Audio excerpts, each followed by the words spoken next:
Gracias, señora Presidente. En primer lugar, me quiero solidarizar con las familias y amigos de los asesinados en el Cerro y con el funcionario de esta casa, que sufrió la pérdida infame de un hermano en un acto de violencia casi común que la que estamos sufriendo todos los días. También, señora Presidente, me siento reconfortado con el trabajo de la comisión.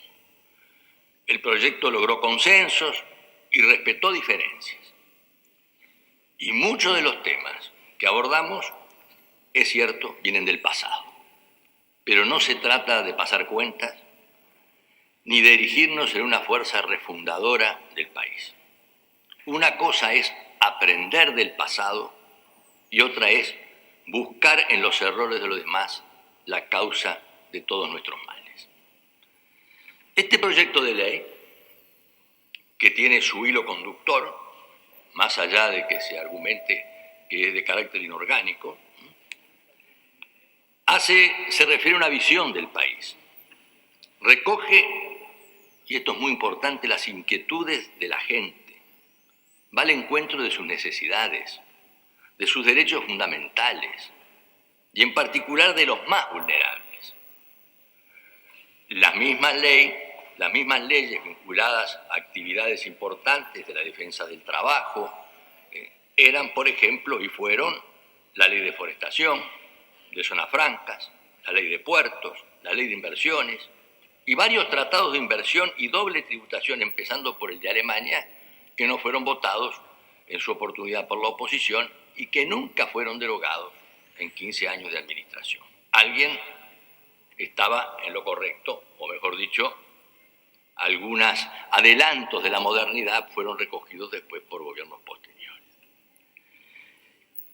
Una excepción, digo para que nosotros podamos compartir, fue la aprobación del Tratado del Mercosur, que fue votado por unanimidad en el Senado y que contara con el voto en contra de los diputados del actual MPP en la Cámara de Diputados en aquella oportunidad.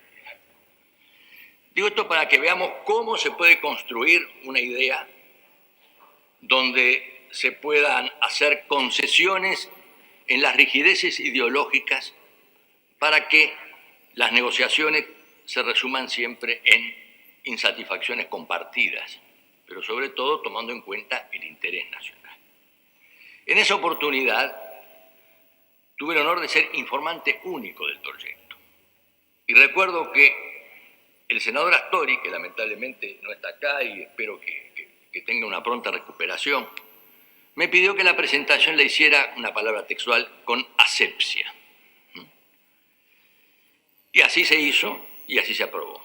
El tiempo después, lamentablemente, desvirtuó el Mercosur y todo ese proceso de integración, lo ideologizó y le hizo perder lo más importante que tenía, que era su naturaleza comercial.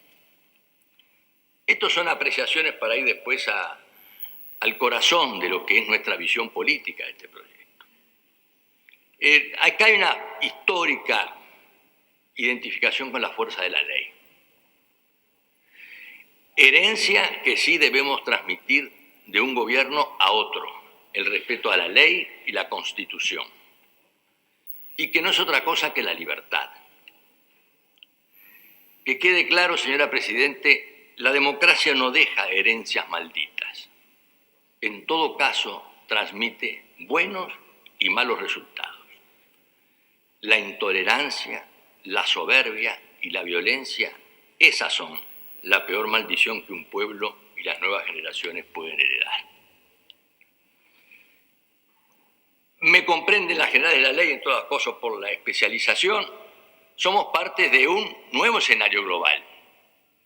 Los derechos humanos, la seguridad internacional, la salud, basta la prueba que estamos viendo, el terrorismo, el crimen organizado, el narcotráfico, el desequilibrio ecológico, el comercio internacional y el mercado laboral son temas globales que necesitan la atención de todo gobierno.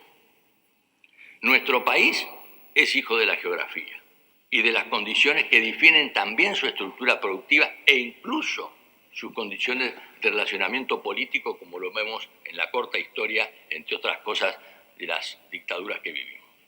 Pero además tenemos un nuevo factor de producción en los elementos que hacen a la modernidad y que se llama la tecnología. Y esta se impone desde afuera e implica una modernización muy importante de todo nuestro sistema productivo y de nuestro relacionamiento, en todo caso, del sector empresarial y de los que son la fuente de la riqueza y de la inserción externa del país. Pero los uruguayos votaron por cambios que los contemplen con celeridad y eficiencia. No es ni será una tarea fácil. Esto es lo que recoge este proyecto. El Uruguay del siglo XXI, y esa es mi apreciación personal, tiene un recuerdo idealizado de un pasado mítico próspero. Nos refugiamos en proclamas, frases ampulosas, en el gran debate nacional, en una inflación declamatoria que termina anteponiendo lo bueno contra lo malo, dividiéndonos entre nosotros y hasta forzando hasta una división de una izquierda licuada y una derecha eventualmente inexistente, que lo podríamos discutir en otro momento. Esta es una cómoda forma de definirnos y de disolvernos. Pero ¿qué es lo que exige la gente? Vamos a ver, porque somos representantes del pueblo en todo caso. Lo que escuchamos todos los días. Trabajen, sean eficientes, honestos, coherentes.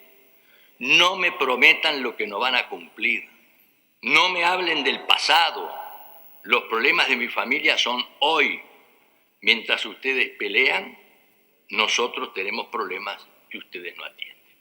Esto lo hemos escuchado todos y también lo podemos ver incluso como resultado electoral que obviamente se puede analizar desde muchos puntos de vista.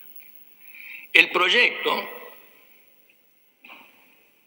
quiere enfrentar, yo he denominado la pachorra, esa bacteria que nos hace lentos al actuar y verborrágicos al hablar de cambios que nunca llegan.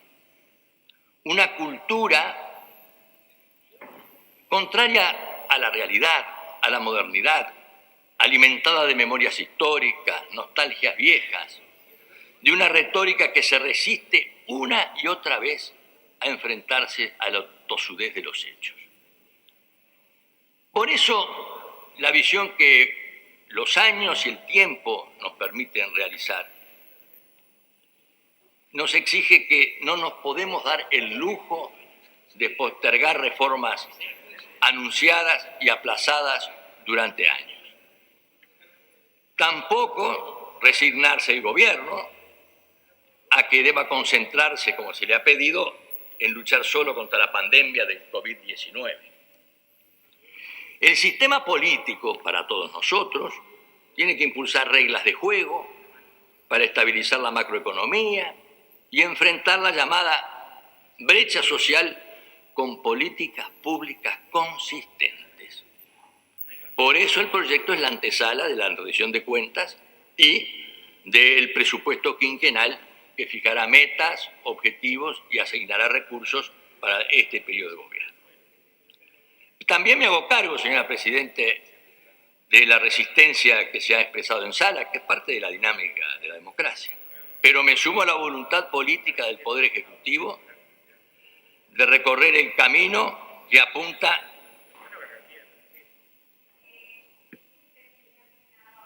Yo le solicitaría, yo sé que es una sesión un poco larga y hay mucho para conversar, pero lo podemos hacer en el ambulatorio y después volver. Bueno, a ver si se comporta. Muchas gracias. Por favor, señor senador.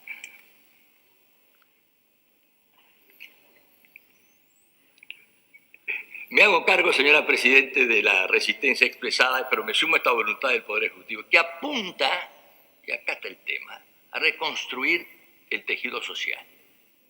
Y lo voy a decir con absoluta objetividad y sin ningún tipo de prejuicio ni de preconcepto, que quiere combatir la burocracia pública, el oscurantismo de los monopolios estatales y la dilapidación de los recursos.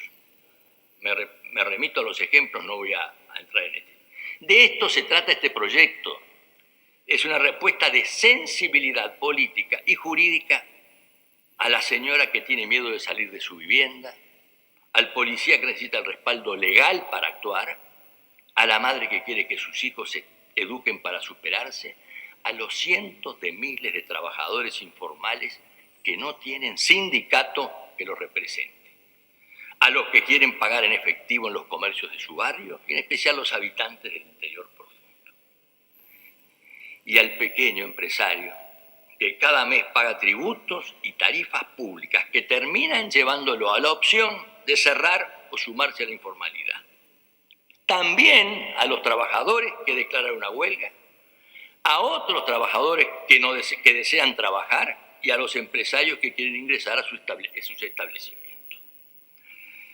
Señora Presidente, como se ha dicho acá, el sector privado es el que dinamiza la economía y en especial las pequeñas y medianas empresas, 170.000 de las cuales el 95% de esas empresas son pymes, pequeñas y medianas empresas. Su crecimiento depende de la inversión, de reglas de juego claras, de un sistema tributario justo y de un sector público eficiente y eficaz. En los últimos años hemos perdido 30.000 puestos de trabajo en el sector privado en estos años y hemos ganado también una suma similar en materia de funcionarios públicos. De manera que aquí lo que estamos tratando de insistir, señora Presidente, es tratar de coincidir en el concepto de que la productividad y la competitividad son el motor del mercado interno y de la inserción externa del país. Y la apertura comercial, más allá de todas las respuestas proteccionistas que vienen desde el norte o desde Europa o desde los acuerdos comerciales de carácter lateral, es irreversible. 2/3 del comercio mundial actualmente es intrafirma. Y el 60% de los bienes que se exportan son semiterminados. Las cadenas de valor se instalan en varios mercados buscando una mejor relación costo-beneficio. Esta es la realidad, no es una posición política ideológica. Y esto se hizo visible a partir de la caída del socialismo real y de la defunción de las economías colectivistas. Por ejemplo, y ustedes dirán, ¿qué tiene que ver esto con la ley? Sí tiene que ver todo, porque una ley está hablando de las demandas de una población y del proyecto de país que se plantea. China hoy es la primera exportadora del mundo en bienes y la tercera exportadora de servicios. El sector que inundó con la tecnología del 5G el mercado global. Una potencia que nos va a afectar y afecta no solo a nuestra estructura productiva, sino también a nuestro mercado laboral y el destino de nuestros trabajadores en función de su capacidad de ajustar las demandas laborales con la oferta laboral. Por eso el mundo es otro y eso es lo que tenemos que ver. En 1950 China se retiró del GATT porque Don Mao Zedong decidió recorrer el camino del gran salto y la revolución cultural. Dijera un viejo senador desaparecido, fracasó con rotundo éxito. Y en materia comercial y en materia económica apostó a la apertura, a las inversiones, a las cadenas de producción, a todo lo que hoy el inefable señor Trump nos muestra con sus Twitter, incomprensible en muchos de sus aspectos, pero también respondiendo a una realidad que es otra y que no es ajena a nuestro país. Estamos hablando de nuestro país. Y cuando China es admitida en la OMC en el 2011, pidió ser ingresada en 1986, ya venía antes de la caída del 90, era porque veía, como me dijo un día el primer ministro de China, nosotros somos también países en vías de desarrollo. La única diferencia es que no sabemos en qué apartamento viven ustedes. Obviamente por la comparación demográfica de 1.200 millones de chinos con nosotros en 3 millones. Pero esto, y esto es importante, porque vamos a buscar alguna línea de poder entenderlo, esto es el que ubica al Estado hoy. El Estado no es el enemigo. Al Estado no tenemos por qué destruirlo. El Estado tiene que ser orientador, regulador y garante. Como contracara de un mercado que hasta por inercia no puede derivar ni en monopolios privados ni en posiciones dominantes. Pero eso mirado desde el punto de vista de una política, no de una ideología cerrada. Por eso, cuando uno mira los temas de seguridad, más allá de las discrepancias puntuales, yo creo que el Estado en estos temas cumple con sus cometidos esenciales. Este proyecto de ley, desde nuestro punto de vista constitucional, respalda la acción de las fuerzas de seguridad y regula con precisión los componentes de la legítima defensa. Precisamente es lo que pide el pueblo para ser protegido y lo que debe tener la fuerza pública para protegerla, pero con la ley que la autoriza, con la Constitución que la limita y con las barreras que deben tener en la política quienes tienen responsabilidad de ejercer la fuerza pública en materia de seguridad. Por eso yo no coincido con la idea de que esto es un Estado políticamente represor. La prevención y la represión de los delitos deben ser más eficientes y modernas. Es otro tema. No podemos sacarle la fotografía de cuántos presos teníamos hace unos años y tenemos ahora. El delito es otro, la forma en que se expresa de otra manera. Y el proyecto busca aumentar penas y toma en cuenta nada menos que los delitos de abuso sexual y violación, administrando con equilibrio todos sus agravantes. Pero sí le da mucha importancia, y en eso se ha coincidido, al narcotráfico, al crimen organizado en todos sus niveles, ¿no? Y los trata con especial severidad, desde que esto, que también es una nueva realidad, aunque ya venía esbozándose, no tienen patria ni territorios limitados. De manera, señora Presidente, que, de nuestro punto de vista, los derechos humanos, que aquí también están en juego, más allá de la casuística que se puede invocar sobre ejemplos que todos podemos haber vivido, son de todas las personas, sin importar las funciones o el trabajo que desempeñen. Los derechos humanos son de lo que defendemos acá, de los que defendemos en el exterior. No hay derechos e izquierdos humanos, hay personas humanas que necesitan ser respetadas en su dignidad y que tienen que ser defendidas en todos lados, porque hoy lo que sucede en el exterior termina enfrentando las políticas internas de los estados y también los enfrentan a las dualidades o a las eventuales hipocresías que se puedan tener en la interpretación de estos derechos. Por eso, señor Presidente, este proyecto de ley, en la regla fiscal incluida, no es tan inocua como se afirma. La situación macroeconómica que el país atraviesa, que en esto también tenemos que analizarla es preocupante, agravada por los efectos de la pandemia. Y si bien la administración y los montos de la deuda externa podrán explicarse, no pueden ignorarse los indicadores macroeconómicos previos a la llegada del coronavirus. El déficit fiscal, que no vamos a discutir las cifras, que son entre el 4, el 5, como sea, el desempleo de un 10% del Producto Bruto, el 8,9, el 9, eso no es un tema. La inflación fuera del rango, y un claro atraso del tipo de cambio que afectó la competitividad, fundamentalmente del sector exportador. Esta regla fiscal es una señal política y es una señal de seriedad en cuanto a la prioridad que el gobierno le da a la estabilidad macroeconómica. Y esa estabilidad macroeconómica es más grave hoy porque en tiempos de vacas gordas gastamos sin pensar en tiempos de vacas flacas.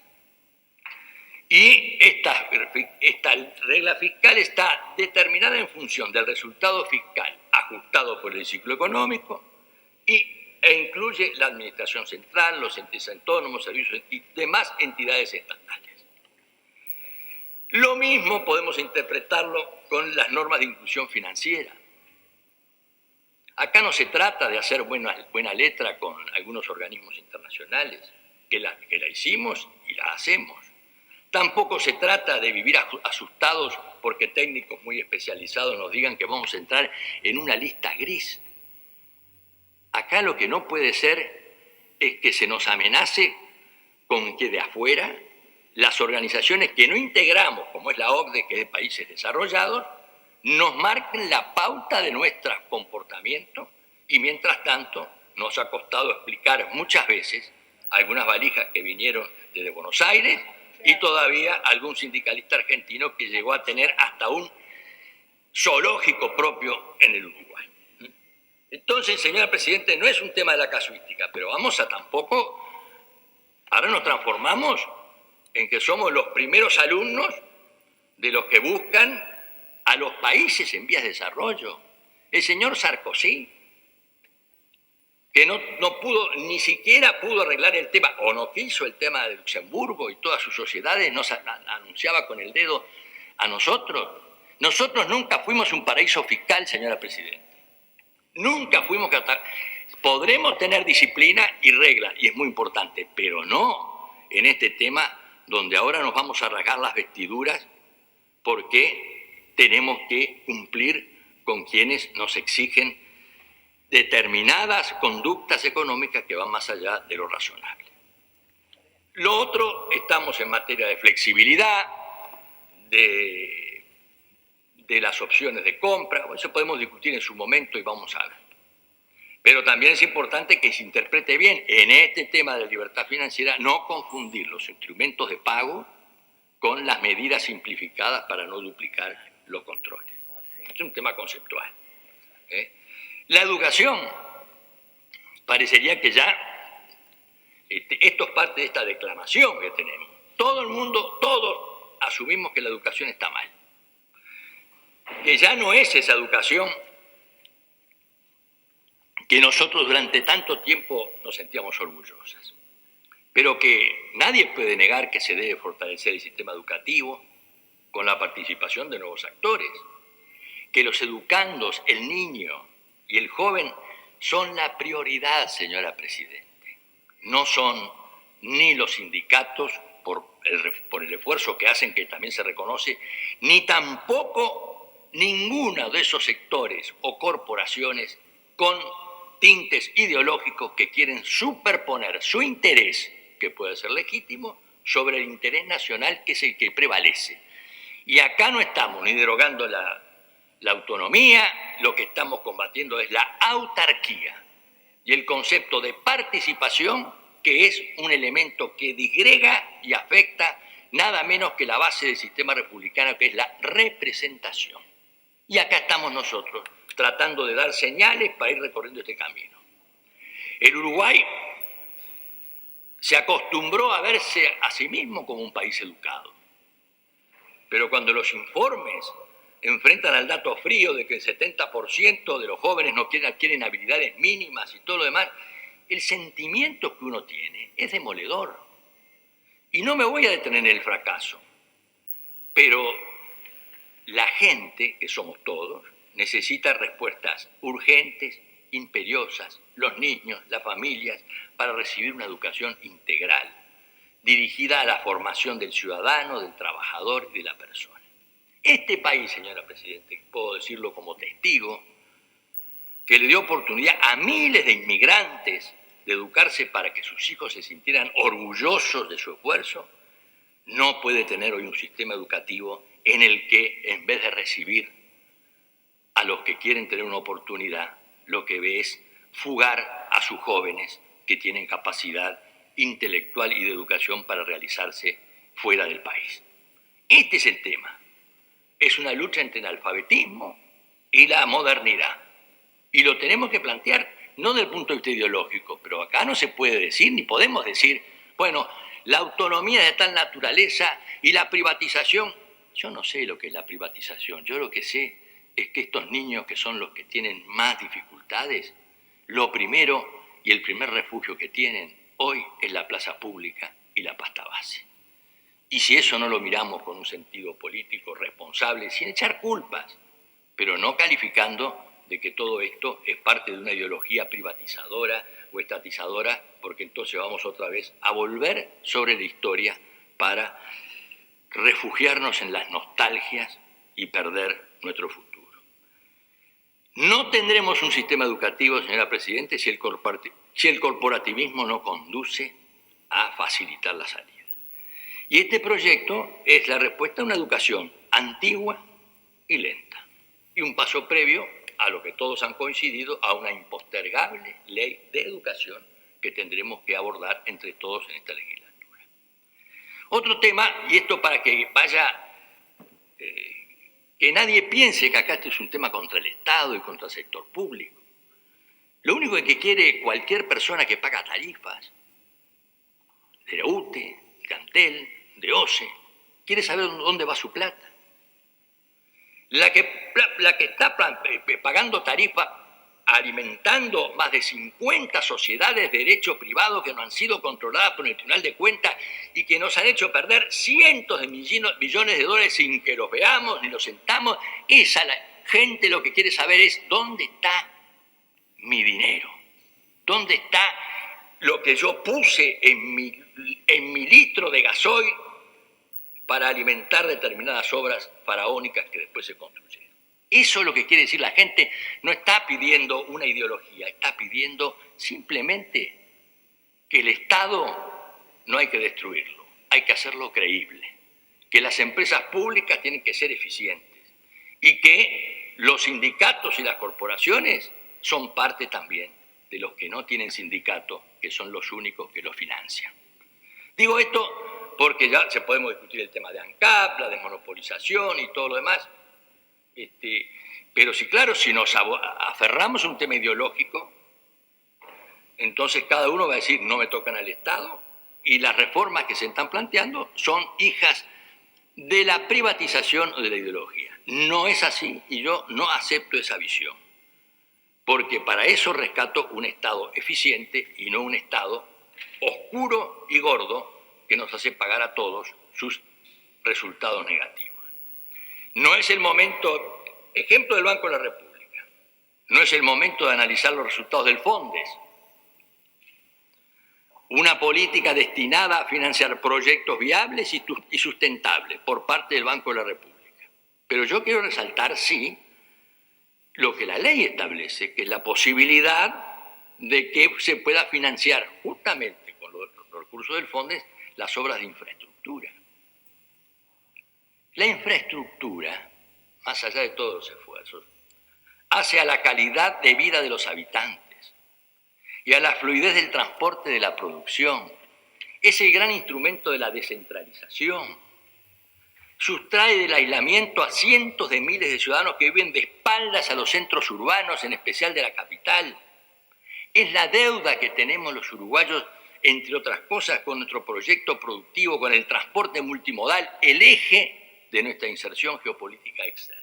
Y ahí está justamente la orientación que la ley está viendo como proyecto estratégico del país. En este sentido, no vamos a dar... Está el tema de lo laboral, lo vamos a discutir en su momento. Pero también voy a decir, y lo voy a reivindicar, que este articulado va al encuentro de todos los trabajadores, siguiendo la recomendación de la Organización Internacional de Trabajo, que prioriza el cumplimiento de las normas y principios sobre libertad sindical, negociación colectiva, abolición del trabajo forzoso, abolición del trabajo infantil y la eliminación de la discriminación en materia de empleo y ocupación. Toma en cuenta... Disculpe, senador, sí. El senador Gandini está pidiendo la posibilidad... Para que se prorrogue el tiempo al orador.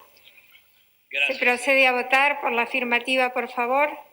22 en 23. Gracias, señor 22 en 23 afirmativo. Prosiga, señor senador. La norma toma en cuenta la posición del Comité de Libertad Sindical, que interviene en las quejas relacionadas con la libertad sindical y las violaciones de los tratados internacionales, el 97, el 98 y los complementarios.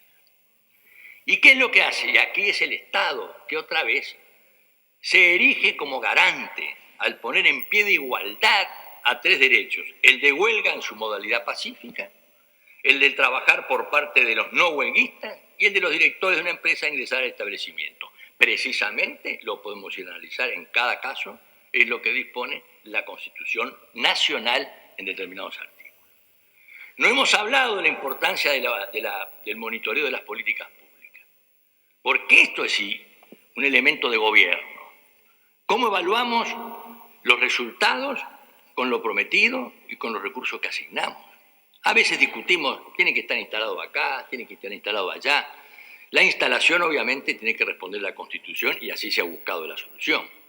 Pero la evaluación de las políticas públicas y sus resultados es una formidable herramienta de gestión y de control. El ciudadano, vuelvo a insistir, el que paga, debe ver y vivir el resultado de que el Estado, ese ogro filantrópico al que se refería el mexicano Octavio Paz. Pero no quiero dejar tampoco, porque se trata también de algo que es muy importante, que son las unidades reguladoras. También van al encuentro de todos los ciudadanos. ¿Por qué? Y porque retoman independencia técnica y funcional perdida en el año 2005. La energía, el agua y las comunicaciones deben existir como agencias que reúnen actividades que tienen naturalmente tendencia mono u oligopólica, públicas o privadas. ¿Para la defensa de quién? Del consumidor, y evitar que el pez grande se coma al pez chico, que es una cosa muy normal. Me avisa, señora Presidenta, cuando yo esté en el estertor del tiempo. En la salud, sí, hacemos una especial mención, porque los artículos que quedaron en el proyecto van al encuentro del desvalido, refuerza el financiamiento del Fondo Nacional de Recursos y dispone la creación de una agencia. Esta agencia, que debe autorizar la comercialización de medicamentos y productos médicos, en la mayoría de los países existe, tanto en los de alta vigilancia sanitaria como en América Latina, en Estados Unidos, en Europa, en cada país de la Unión Europea, pero también en Canadá, en Brasil, en Argentina, en Colombia y en México. Y es certificada por la IPS, la Interamericana de la Salud, pero a nosotros los uruguayos ni siquiera nos certifica, porque no damos ni siquiera un paso para evitar que se nos pueda contaminar la conjunción del interés público con el interés privado. Señora, hablamos del desarrollo sostenible y finalmente, la verdad, señora Presidente, no recuerdo otro momento en la historia de este Parlamento en que una ley haya sido distribuida y hecho pública 2 meses antes de asumir el gobierno, que se haya discutido y conocido y que todos hayan tenido la oportunidad de participar y de hacer sus observaciones. El resultado es una cantidad de artículos que van de alguna manera consensuado. Pero sí sabemos que hay algunos que no es un problema de tiempo ni de urgencia, es simplemente de que hay una barrera ideológica que es parte de la democracia que no se va a poder superar, pero que nosotros tenemos nuestras mejores intenciones en que somos fieles a nuestro compromiso electoral. Generamos consensos, enriquecimos este proyecto con firmeza, transparencia y algo que puede ser un elemento que debería inundar a toda nuestra sociedad con humildad. Y eso, señora Presidenta, es nuestro aporte. Esta ley va a iniciar el camino. Con esta ley hay una filosofía, no una filosofía que pueda ser etiquetada. Es una filosofía que defiende la eficiencia y va particularmente en la defensa de los más pobres, los más humildes, los ciudadanos, los que no tienen sindicato, que nos dicen, no se peleen, terminen de dar vueltas sobre este tema, que yo no puedo salir de mi casa, yo he perdido mi trabajo y tengo un negocio chico y todos los días estoy, antes de la pandemia, con la opción de cerrar o trabajar en la informalidad. Y esto es el Uruguay que queremos. No hay ideologías excluyentes, más allá de las filosofías que pueden estar detrás de cada uno. Lo que hay acá es una clara definición de cumplir con lo que se prometió y de llevar adelante ese compromiso republicano que hace a la credibilidad de las instituciones, que es lo más importante que debe tener una democracia, porque ya tuvimos nuestras violencias de todos lados, ya tuvimos los portadores de la verdad absoluta y ahora tenemos que tener nuestras verdades relativas para convivir entre mayorías y minorías con respeto, con visión de país, pero sobre todo con el compromiso de que la república y la libertad no puedan ser rehenes de posiciones infundadas. Gracias, señor presidente.